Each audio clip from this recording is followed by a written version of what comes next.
The first thing I remember my mother ever said about Grandma Dorothy was that she smelled like old newspapers and disappointment. I was 7. We were leaving her apartment after one of those obligatory Saturday visits, and I remember looking back at the building, wondering what disappointment smelled like and why my grandmother had so much of it.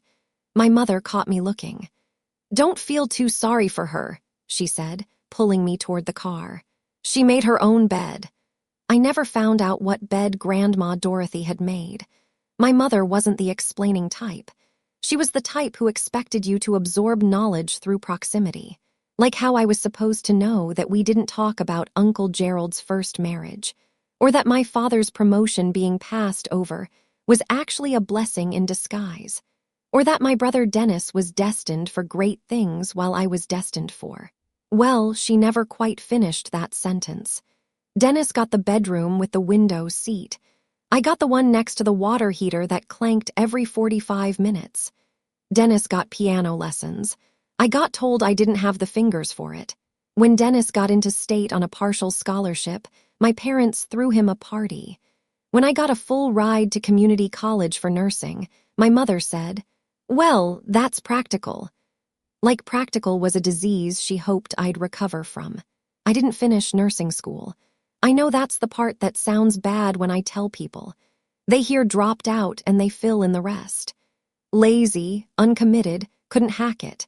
What they don't hear is that I dropped out because my father had his first heart surgery and someone needed to cover the deductible. And Dennis had just gotten engaged to Pamela, whose parents were paying for a destination wedding in Cancun. And my mother looked at me across the dinner table and said, "Carol, you understand, don't you? Dennis is at a critical point in his career." I understood. I'd always understood. So I got a job waitressing at a steakhouse off the interstate, and then a second job doing data entry for a chiropractor who paid in cash, and I moved into a studio apartment in a building where the elevator smelled like cigarettes and ambition. And for 5 years, I basically didn't exist to my family except as a Christmas card signature and an extra place setting at Thanksgiving when someone else had canceled. The thing about Grandma Dorothy's house is that I didn't know it was gone until it was. She'd lived in that brownstone for 45 years. 3 bedrooms, a garden out back where she grew tomatoes, a front porch where she used to sit and watch the neighborhood kids ride bikes. My grandfather bought it before I was born, paid it off before he died. It was the one solid thing Grandma had. I found out she'd sold it the same way I found out most family news, by accident. I was 24, home for Thanksgiving because my mother had guilted me into coming, and I overheard Gerald talking to my father in the kitchen. They didn't know I was in the hallway. "She signed everything over last month," Gerald was saying. "Took some convincing, but she understood it was the right thing to do." "And you're sure the investment is solid?" My father sounded skeptical, which was unusual for him around Gerald. "Real estate development in Nevada. Can't miss. I've got partners lined up, permits in process. 3 years, maybe 4, and we'll triple her money. Then she can buy an even nicer place somewhere warmer. And if it doesn't work out, it'll work out." Gerald's voice had that confidence that always made me uneasy, too smooth. "Trust me, Robert. Have I ever steered this family wrong?" I didn't hear my father's answer because my mother came around the corner and caught me standing there. "Carol, why are you lurking?" I wasn't. "Help me with the table settings, honestly." I helped with the table settings. I didn't ask about the house. I'd learned by then that asking questions in my family just got you looked at like you'd broken something. 6 months later, I heard Gerald had lost everything. Not just Grandma's money, his partner's money, investors' money, all of it. Something about the permits falling through, the market shifting, legal fees that ate up what remained. The details were vague because no one talked about it directly. They just stopped mentioning Gerald's projects at family dinners. And Grandma moved into a rental apartment across town, 1 bedroom, no garden. Nobody talked about that either. I visited her once about a year before her stroke. I didn't tell my parents I was going. I just showed up on a Saturday afternoon with a box of pastries from the bakery she used to like. She looked smaller than I remembered. Thinner. The apartment was clean but bare. None of the photographs from the old house. None of the furniture I remembered. Just a couch, a TV, a small table by the window. "Carol!" She seemed surprised to see me. "Your mother didn't mention. She doesn't know I'm here." Something flickered across her face. "Ah!" We sat at the small table and ate pastries and talked about nothing. The weather, my job, a show she'd been watching. She didn't mention the house. She didn't mention Gerald. Neither did I, but when I was leaving, she grabbed my hand at the door. Her fingers were thin and cold. "You're a good girl, Carol," she said. "You always were." I didn't know what to say to that, so I just nodded and left. That was the last time I saw her before the stroke. I was 26 when it happened. I wasn't there. None of us were.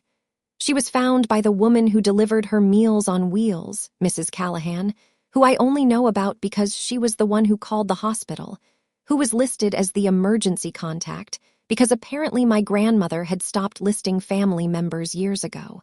By the time my mother called me, it was 4 days later. "The situation is complicated," she said in that tone she used when something was very simple and she just didn't want to deal with it. Grandma Dorothy had survived, but there was damage. The doctors talked about language difficulties, possible long-term effects on communication. They couldn't say for certain how much she'd recover. She was responding to some things, gestures, facial expressions, touch, but she hadn't spoken since they found her. "The important thing," my mother said on the phone, "is figuring out the practical matters. Long-term care isn't cheap." I drove to the hospital the next day. My parents were in the hallway outside her room, talking with Gerald and Dennis. Pamela was there too, standing slightly behind Dennis like she always did, looking at her phone. "She can't live alone," my father was saying as I walked up. "That's obvious." "Then we find her a facility," my mother said. "A nice one." "With what money?" Gerald's voice was sharp. "She's got nothing, Diane. Social Security and a pension that barely covers her medications. There's nothing to pay for anything nice." I stood at the edge of the group, still holding my coat because no one had offered to take it. "So, someone takes her in," I said. "Temporarily, until we figure out something else." Everyone looked at me like they'd forgotten I was there. My mother's face did something complicated, annoyance and relief fighting for space. "Carol," she said, "that's very generous, but you work full-time and you live in that little studio." "I live in a studio and I work, yeah, but I could adjust my schedule. Get a night shift instead, maybe." The silence that followed wasn't thoughtful. It was calculating. Gerald recovered first. "That could work, just until the Medicaid paperwork goes through. These things take time, but once she's in the system, I haven't agreed to anything permanent," I said. "Of course not." Gerald's smile didn't reach his eyes. "Just temporary. The family appreciates it, Carol, really." My mother was nodding like everything had been decided. Maybe it had. I went into Grandma's room while they kept talking. She was lying in the hospital bed, eyes open, staring at the ceiling. Monitors beeped softly around her. "Hey, Grandma!" I pulled a chair close to the bed, sat down. "It's Carol." She turned her head slowly, looked at me. Her eyes were clear, more present than I'd expected, but she didn't say anything. "I'm going to take care of you," I said, "for a while until we figure things out." She kept looking at me. Then she reached out and took my hand. Her grip was weak, but it was there. 3 weeks later, Gerald pulled up to my building in a rental car with my grandmother in the passenger seat and 2 suitcases in the trunk. "She's got everything she needs in those," he said, not getting out of the car. "Meds are in the side pocket. Her prescriptions are listed. Pharmacy should have everything on file." I stood on the curb, still in my work uniform, smelling like steak and disbelief. "Wait, we talked about this, Carol." He was already helping her out of the car, moving quickly like he wanted to be somewhere else. The family agreed. Temporary arrangement. I thought there'd be more preparation, a transition period. She likes tea in the morning, 2 sugars, and she doesn't like the TV on too loud. Gerald set the suitcases on the sidewalk. He didn't look at Grandma, didn't say goodbye to her. You need anything else, call your mother.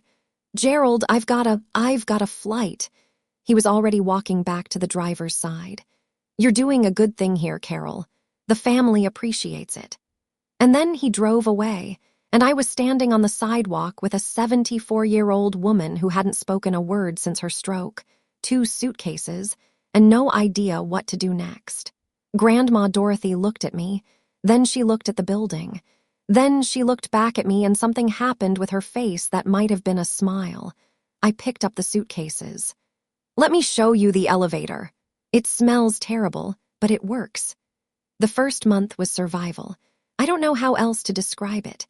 I moved my bed against the wall and bought an inflatable mattress for Grandma, which I put near the window because she seemed to like watching the street below. I rearranged my work schedule, mornings at the chiropractor, nights at the steakhouse, and I learned how to set up medication reminders on my phone, how to help her to the bathroom without either of us falling, how to recognize the difference between frustrated silence and content silence. She didn't speak, not once. The doctors had said her speech might be affected, might take time to recover, might never fully come back. My family heard might never and stopped paying attention. But I watched her, and the thing was, she wasn't confused. She followed conversations on TV. She reacted to things I said, to jokes, to news.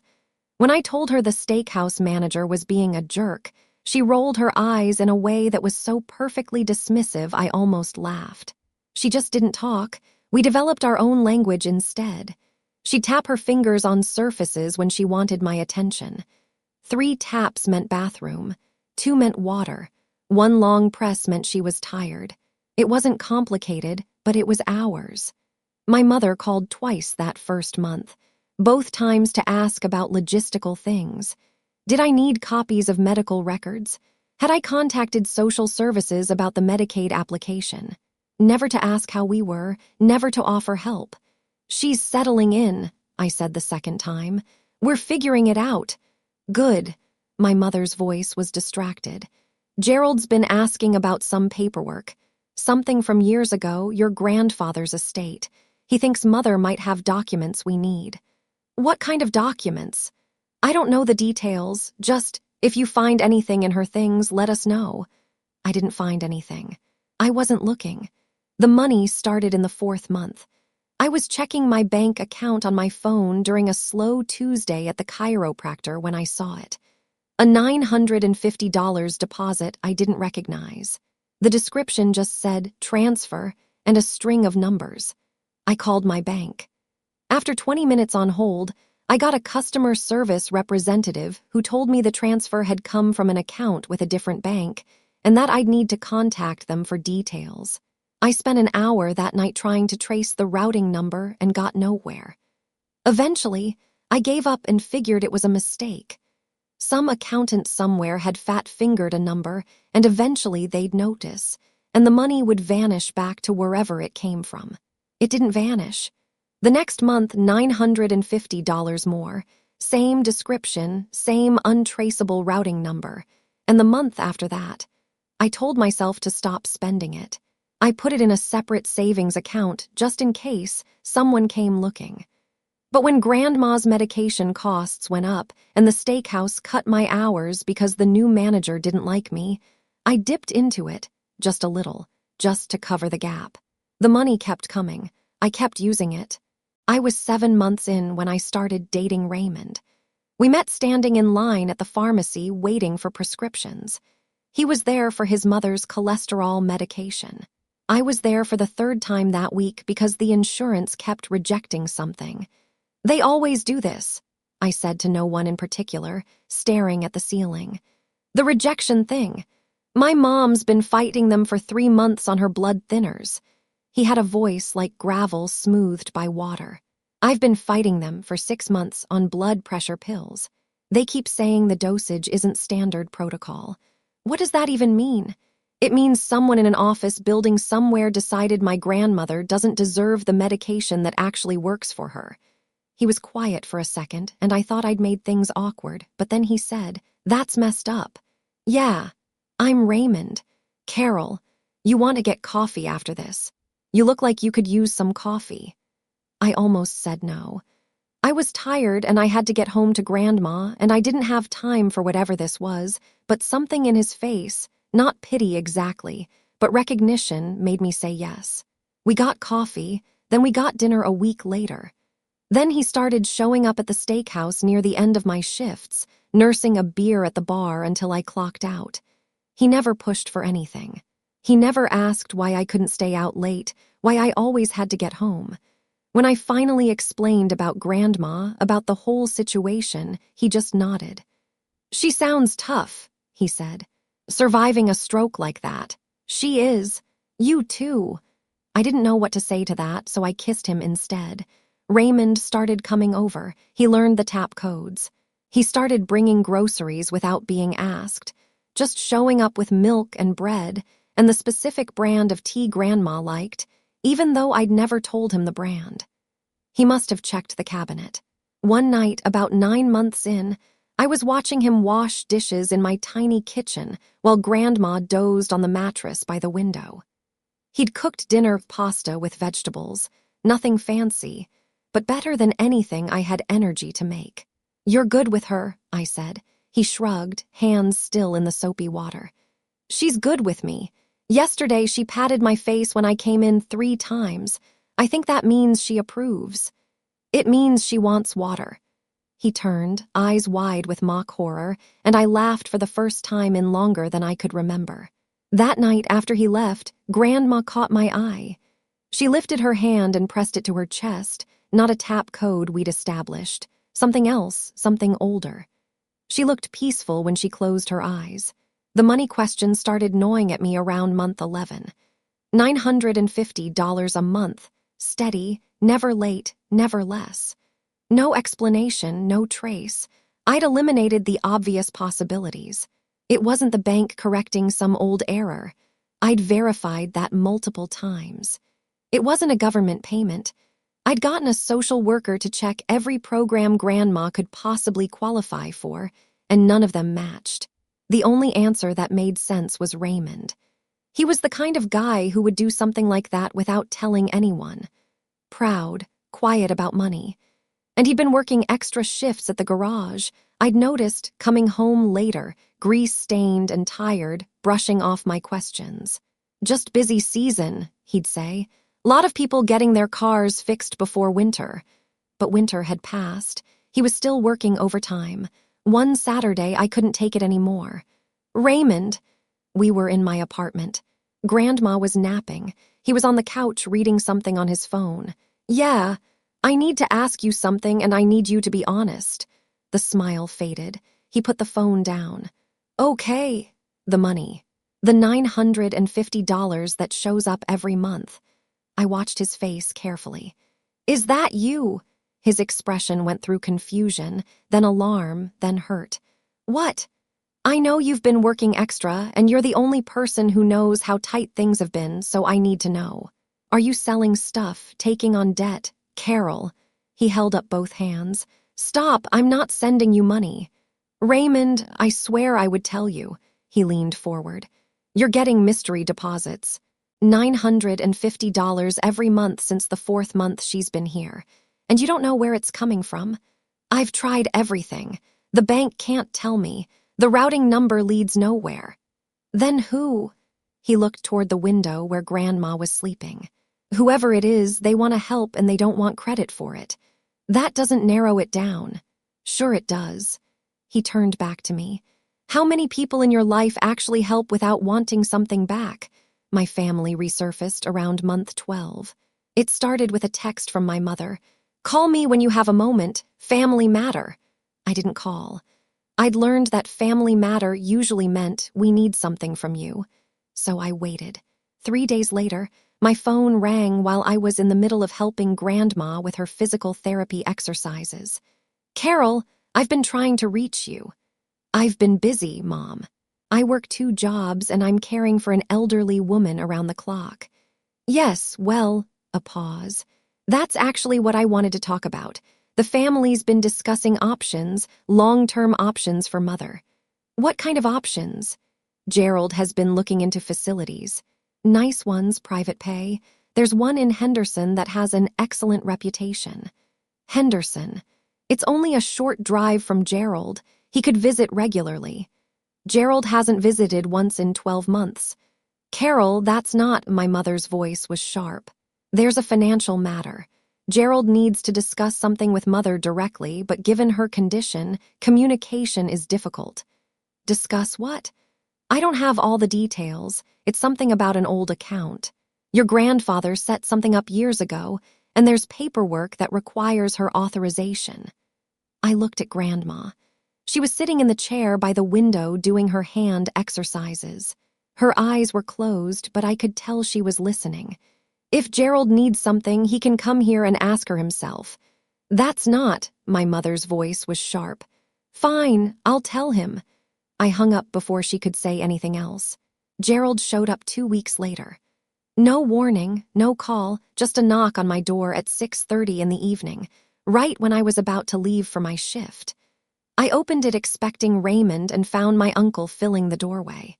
He looked older than I remembered, thinner in the face, with a nervous energy I didn't recognize. The Gerald I knew was all confidence and bluster. This version was sweating through his collar. Carol! He didn't wait for an invitation, just stepped past me into the apartment. His eyes swept the room, the small kitchen, the mattress by the window, Grandma sitting in her chair. I see you've made do with the space. Gerald, I'm about to leave for work. This won't take long. He was already moving toward Grandma, pulling something from his briefcase. A folder thick with papers. Mother, I need you to help me with something. Grandma looked at him. She didn't move. There's an account, Gerald said, speaking too loud. Father set it up years ago. It's come to our attention that it requires your signature to access. Just a signature, that's all we need. He spread papers across her lap, pushed a pen into her hand. Gerald, what is this? I said. Family business, Carol, nothing you need to concern yourself with. She's in my care. Everything concerning her concerns me. He finally looked at me, really looked. And something shifted in his face, the fake pleasantness sliding away, revealing something harder underneath. The account contains family funds, money that was meant for all of us. Mother has been uncooperative about releasing it in the past. But given her current condition, she can't exactly object anymore, can she? Are you serious right now? This is happening with or without your approval. He turned back to Grandma, trying to close her fingers around the pen. It's simple, Mother, just sign. Don't touch her. I stepped between them, grabbed the papers off her lap. Gerald's face went red. She can't consent, Gerald snapped. You can't stop this. She's my mother. She's my grandmother and she's under my care. And what you're doing, trying to get authorization from a woman who hasn't spoken in almost a year with no legal oversight, that's fraud. You have no idea what you're talking about. His voice was rising. That money is sitting there untouched because she was too stubborn to set up proper access before, and now we need it. The family needs it. For what? To cover another one of your investments? Gerald's jaw tightened. For Dennis. He's in trouble, Carol. Real trouble. He made some investments that didn't pan out. And there are people who want their money back, and if we don't come up with something fast. So Dennis gambled with money he didn't have. And now you want to raid whatever Grandma has left after you already took her house. That was different. That was a legitimate opportunity. You lost everything she had, Gerald. Her house, her savings, everything. And now you're back for more. Raymond's voice came from behind me. Everything okay in here? I turned. He was standing in the doorway, his eyes moving between me and Gerald. Gerald straightened his jacket. This is a family matter. She asked you to leave. Raymond stepped inside, not aggressive, but solid. So, leave. Gerald looked at Raymond, then at me. You don't understand what's at stake. Dennis could go to prison, your brother. Your family. Then he should have thought about that before he committed fraud. This isn't over. Gerald grabbed his briefcase, shoving the papers back inside. That money belongs to the family. You can't keep it locked away forever. Watch me. He pushed past Raymond and into the hallway, stopped at the door, looked back at us, at me, at Raymond, at Grandma sitting silent in her chair. You'll regret this, he said. Both of you. Then he was gone.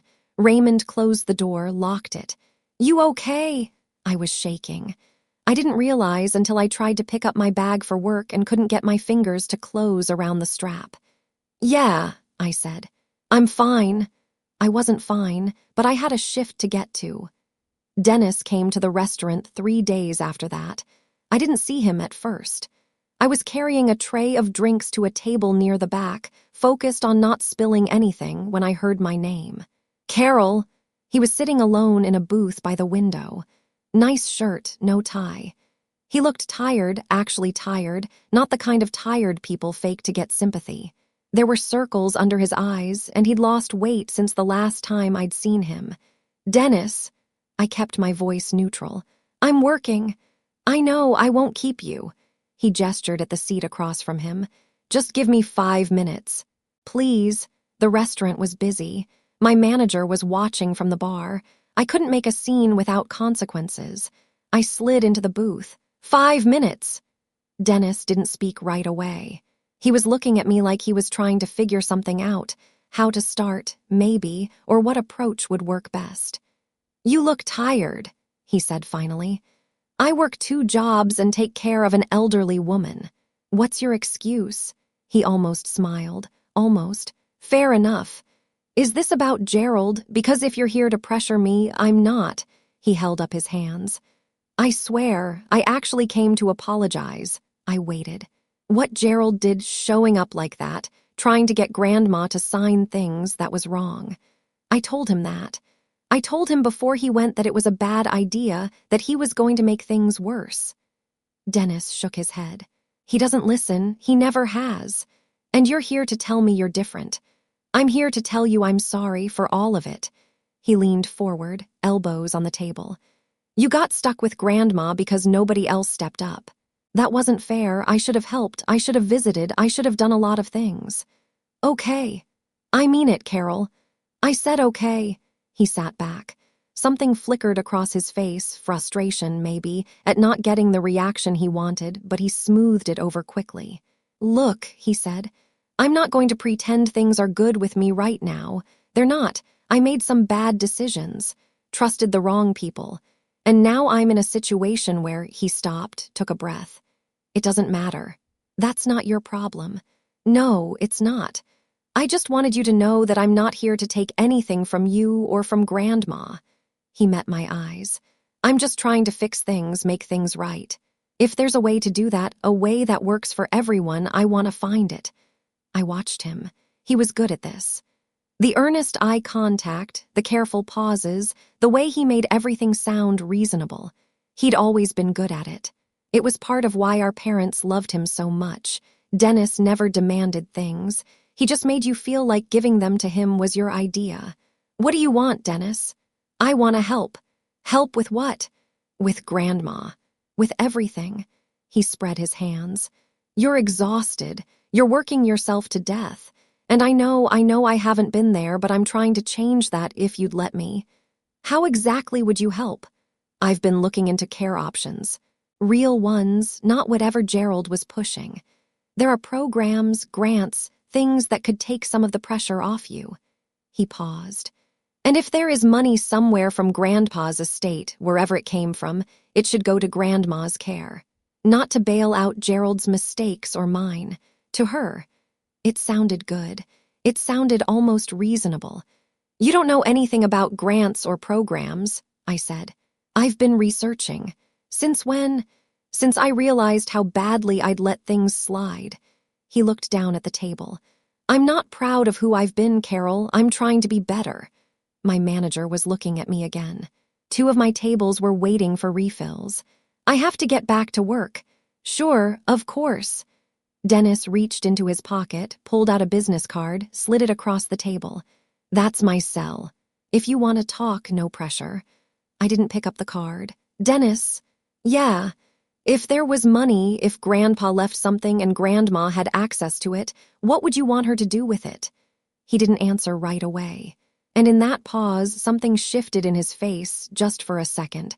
The mask slipped, and underneath there was something cold, calculating. Then it was gone. I'd want her to be comfortable, he said. That's all, whatever that looks like. I stood up. I have to go. Carol, thanks for stopping by. I walked away before he could say anything else. When I glanced back from the kitchen, he was still sitting in the booth, staring at the business card I'd left on the table. He left a $25 tip on a coffee he never ordered. The busboy found it when he cleared the table.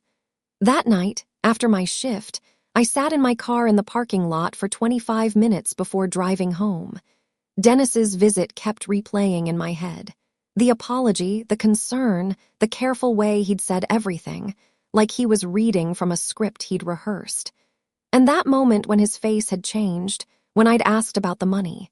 He hadn't been lying exactly, but he hadn't been telling the truth either.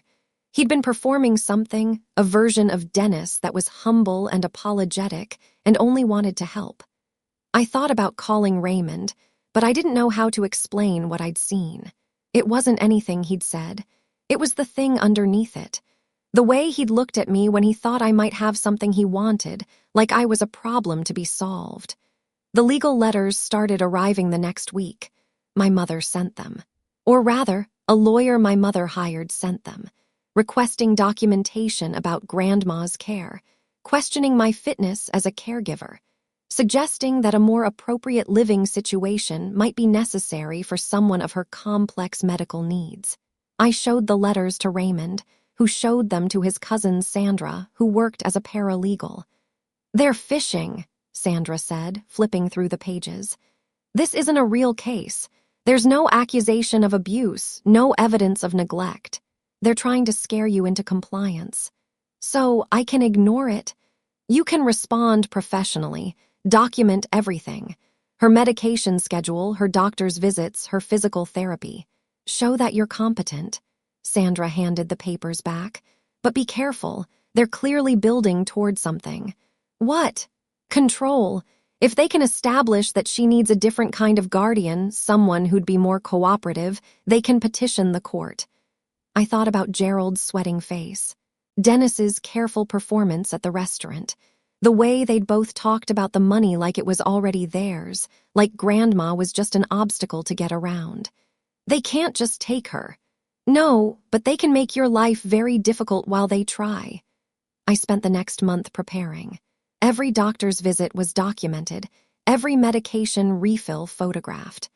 I kept a log of Grandma's daily routine, when she woke up, what she ate, her energy levels, her mood. I got statements from her physical therapist and her social worker, both of whom said she was thriving under my care. Raymond helped where he could. He fixed the leaky faucet that had been driving me crazy, installed a handrail in the bathroom, made the apartment look less like a survival situation and more like a home. Grandma watched him work with something that might have been amusement. One evening, while Raymond was measuring the window for new curtains, Grandma reached out and tugged the back of his shirt. He turned, surprised. "Yeah," she pointed at me, then at him, then she pressed her hand to her chest again, that gesture I still didn't understand, and nodded firmly. Raymond looked at me. I shrugged. "I think she's saying she approves," I said. "Of what?" "The curtains." "Of you." He went red in a way I'd never seen before. "Oh," Grandma made a sound, not quite a laugh, but close, a small huff of air that sounded intentional. We both stared. She closed her eyes and went back to her quiet breathing. The second letter came 2 weeks later. This one was different, not from a lawyer, but from Dennis directly, handwritten, which surprised me. He'd mailed it to the apartment. I read it standing in the hallway, my back against the wall. It was 2 pages. The first page was more of the same, apologies, explanations, assurances that he wanted to help. But the second page was different. He wrote about his situation, the people he owed money to, the timeline he was working with. He didn't ask for anything directly, but the implication was clear. If he didn't come up with a significant amount of money soon, bad things would happen. The last paragraph said, "I know I don't deserve your help. I know I haven't earned it. But you're the only person in this family who ever did the right thing just because it was right. If there's any way at all that you could talk to Grandma, help her understand what's at stake, I would be grateful. Not for me, for all of us." I crumpled the letter and threw it in the trash. Gerald came back 3 days after that. Not to my apartment. He'd learned that lesson. He arranged to meet at a branch of Grandma's bank downtown, claiming he needed to verify account information.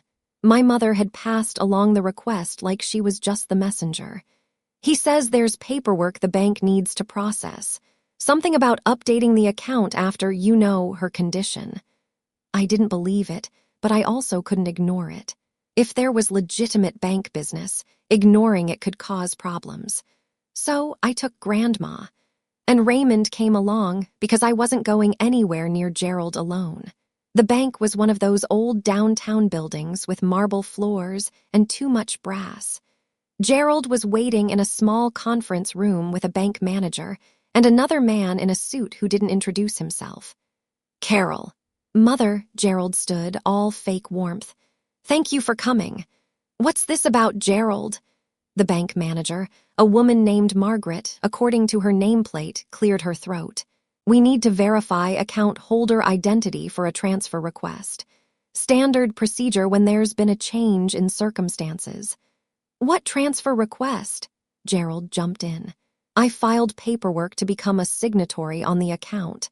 Given Mother's condition, the family agreed someone should have access in case of emergency." The family agreed. I didn't agree to anything. "You're not a direct beneficiary, Carol. This is between me and Mother." Grandma was sitting beside me, watching everything. The man in the suit was watching her.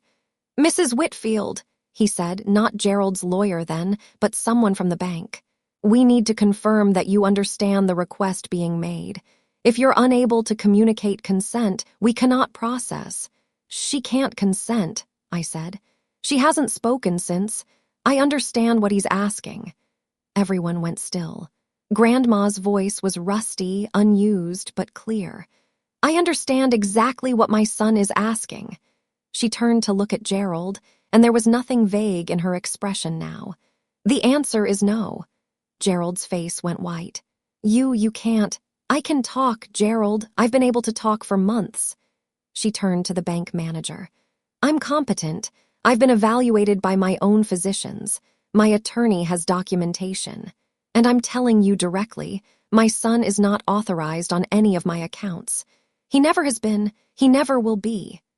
The room had that particular silence of people recalculating everything they thought they knew. Gerald found his voice. She's been manipulated, coached. Carol has been taking care of me for over a year while you haven't visited once." Grandma's voice was getting stronger. "She didn't know I could speak. I didn't tell her.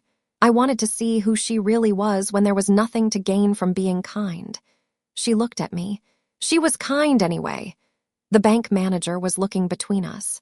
"I'd like to see this documentation, the medical evaluations." "Call Howard Briggs." Grandma recited a phone number from memory. "He's been my attorney for 30 years. He has everything." Gerald grabbed the edge of the table. "Mother, you don't understand what you're doing. Dennis needs that money. He's going to prison without it. The family, Dennis made his choices. You made yours." Grandma's voice didn't waver. "I've already made mine." She reached into her purse slowly, her hands still not what they used to be, and pulled out a folded document. She handed it to the bank manager. "This is a certified copy of the trust transfer I executed 2 months ago. The original is with my attorney. Everything I have, the accounts your father hid from you, the investments you never knew about, has been transferred to my granddaughter." She looked at me. "Carol," I couldn't speak. $2.3 million. Your father hid it from you and Robert because he knew exactly what you'd do with it." A ghost of a smile crossed her face. "Turns out he was right." Gerald was on his feet. "You can't. I'll challenge this. mental incapacity, undue influence. I was evaluated by 3 independent physicians before I signed anything. 2 of them are on the hospital's ethics board. Grandma's voice was iron. I had capacity, I had counsel, and I made my choice. She turned to the bank manager. Are we done here? Margaret was still reading the document. This appears to be in order. Mr. Whitfield, I'm afraid without Mrs. Whitfield's consent, we can't process your request. This is fraud, Mr. Whitfield. The other suit finally spoke. I'd suggest you consult with your own attorney before making accusations you can't support. Gerald looked around the room like he was searching for an ally. He found none. His eyes landed on me last. You planned this, he said. You took her in so you could steal. I took her in because you dumped her on my doorstep and drove away. I stood up. We're leaving. Raymond helped Grandma to her feet. She moved slowly, but she was walking on her own. In the elevator, she leaned against the wall. I'm sorry I didn't tell you sooner, she said quietly. Why didn't you? I needed to know. She met my eyes. I needed to know if you were like them. The elevator doors opened. We walked out into the afternoon sun. We got home around 4 o'clock. Grandma was exhausted, more talking in 1 hour than she'd done in over a year, and I helped her to bed. She was asleep within minutes. Raymond was in the kitchen making tea out of habit. 2.3 million, he said without turning around. Yeah, you okay? I don't know. I sat at the small table. I didn't do any of this for money. I know. He brought 2 cups to the table. She knows, too. That's why she did it. The money every month, the $950, that was her. I figured. He wrapped his hands around his cup. She was watching, making sure. From the other room, I heard Grandma shift in her sleep. What happens now? I said. They'll fight it. Gerald and your parents, they won't give up easy. No, they won't. Raymond reached across the table, took my hand. Then we deal with it together. The family meeting happened 2 weeks later. Gerald demanded it.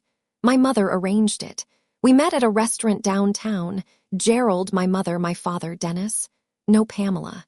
I'd heard the engagement was off, that she'd moved out when Dennis's legal troubles became public. They were already at the table when we arrived.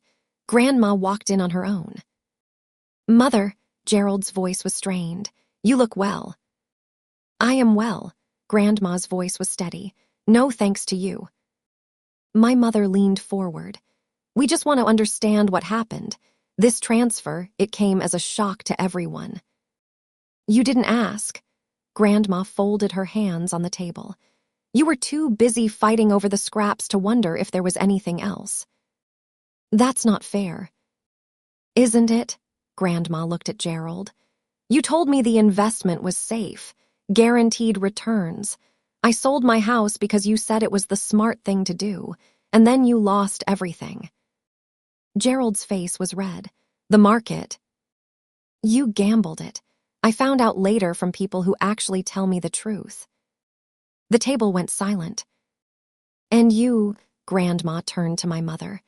You visited every week when you thought I had something to give. When the house was gone, you stopped coming. When I had the stroke, you waited 4 days to call your own daughter. We were trying to figure out.